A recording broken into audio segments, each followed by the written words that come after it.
Hi, and welcome to the glass shop here at Carver Yachts. With our Carver product, we do a resin infusion process. So we don't do hand-laid fiberglass parts in the Carvers. We have upgraded our technology to do all infusion today in the Carvers. The infusion process gives us a very consistent weight on our product. It makes for a very dense fiberglass part. It reduces the possibility of getting any air voids in there, so you get a nice structurally sound component when the part comes out of the mold. So our process for this, we'll take a raw mold that we build here at the factory. We'll lay in a wax agent, which is a releasing agent that'll help the part come out of the mold after it's created.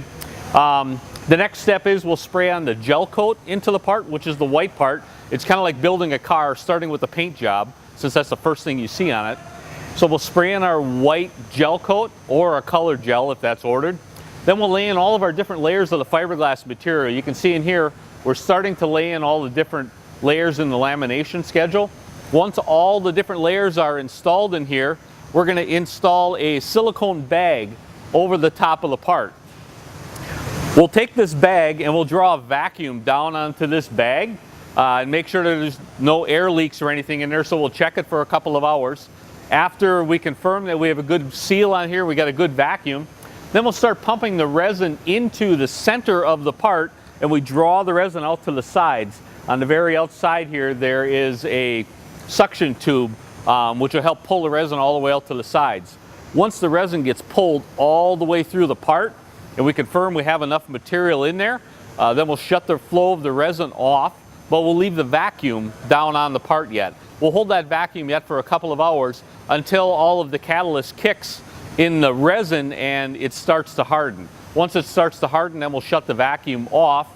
We'll leave the component in the mold for 24 hours. Once that part is set, then we'll pull the bag off, pop the part out of the mold, and then we'll take it over to the shop where they'll trim all the rough edges off, and then they'll prep the mold and start making another part again. The resin infusion process in general has been a very good addition to the manufacturing of our Carvers. It gives us very consistent weights on our boats. And being a lightweight part, it also helps us keep smaller engines in the boats, which helps reduce your cost of ownership. Obviously, the cost of the engine is less, and also your fuel economy on a smaller engine is better. So your cost of ownership is going to be less long-term in the boat. So next we'll go over to the cutting room and we'll check out how they cut all the parts off and prep the parts to take into the manufacturing line.